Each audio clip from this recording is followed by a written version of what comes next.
All right, traders, welcome back. I was thinking while recording this material about my early days as a programmer, and I thought this would be a fun lesson. In this lesson, we're just going to plot the text "Hello World" onto our chart. Now, technically, we're already doing that. You can see I've got an indicator here, indicator function with the title "Hello World," and that's drawing onto my chart. But we're going to do something slightly different. We're going to plot a shape onto our chart with the text "Hello World" above it.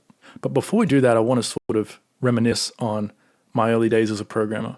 I first discovered programming when I was in high school. I was playing a computer game called Runescape. It was an online computer game.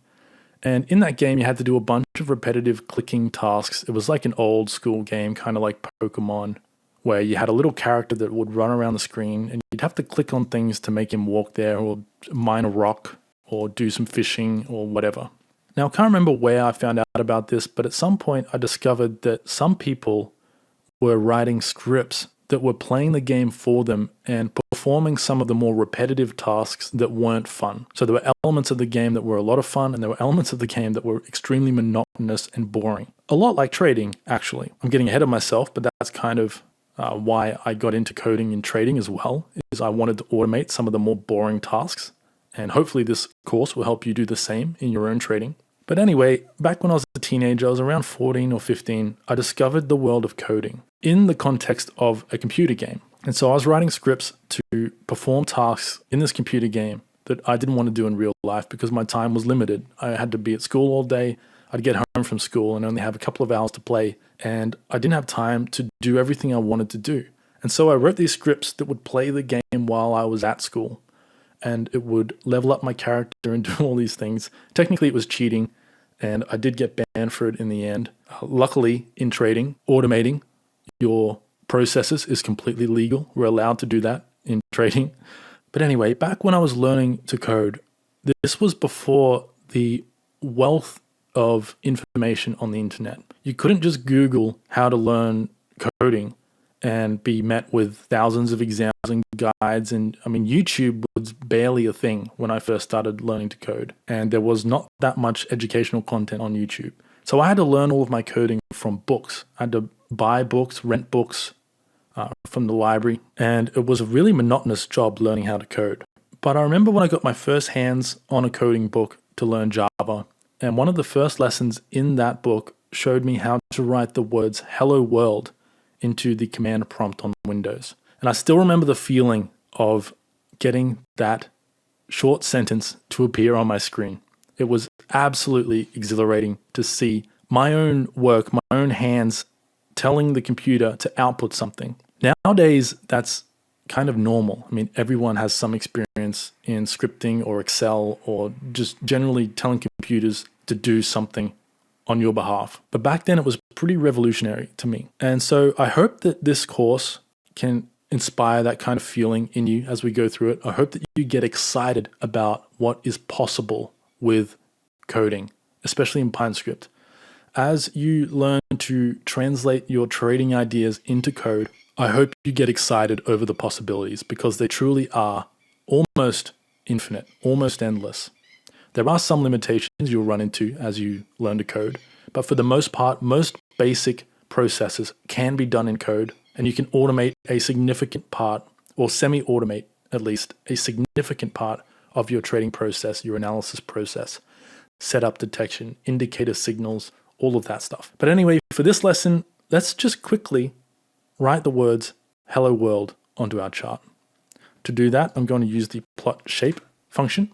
Now, this plot shape function takes a Boolean series, meaning true or false. So I'm just going to pass true in here. And in fact, that's all we need. If I save the script, we'll be having a cross drawn onto our chart. You can see all these crosses here drawing onto our chart. Let's first of all set overlay to true. So this is actually drawing onto price action. So let me save the script, remove that, and add it back to my chart. Now let's add some text to this shape. To do that, we can use the text argument or parameter. So text equals. And now let's write "Hello World." And when I save the script, we're going to be getting "Hello World" drawn all over our chart on every bar here. So let me save the script. And you can see it's pretty unreadable. We have way too many shapes drawing onto our chart now.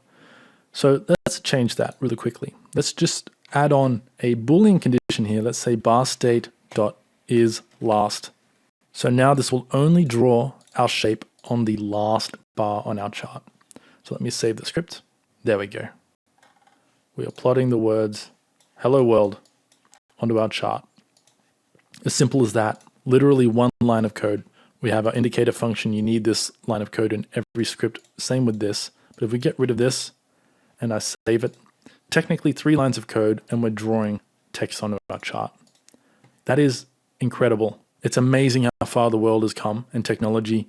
Back when I was learning how to code, it took over a dozen lines and a heck of a lot of time setting up the programming language, Java, the runtime environment, finding a Word editor, a code editing, they call them integrated development environments. They weren't even really a thing back when I was learning how to code in Java, or at least they weren't available to everyone for free. And now in 2021, as I'm recording this, we can do all of this in our browser, right through the TradingView platform in a handful of lines of code. It's absolutely phenomenal. It's so exciting, the world we live in and what is possible for everyday people like you and me. So this is just the beginning of your journey as a coder and the beginning of your journey taking your trading to the next level. So I hope you're as excited as I am to teach you this stuff and as excited as I was to learn this stuff in the beginning. Believe it or not, this right here is the basic building blocks for every script you're ever going to write in PineScript. And it really is this simple. You can obviously make this as complex as you want. You can change the shape we're drawing. You can change the color. You can change all kinds of things, the location of the shape, all sorts of things. But it's not difficult. It's not complex. All it is learning new habits and new rules. Coding is still in English. This is all English words. But the rules in which we express the commands we want to give PineScript are important, but they are very simple. So you will learn them throughout the course. Don't be afraid if this is the first time you've ever learned any coding. If you follow the lessons step by step, one after another, you will be able to write your own scripts by the end, especially if you take the whole mastery course. So strap in. We're going to cover some really exciting stuff in the lessons to come. I can't wait. Good luck with your trading and good luck with your coding. Speak soon.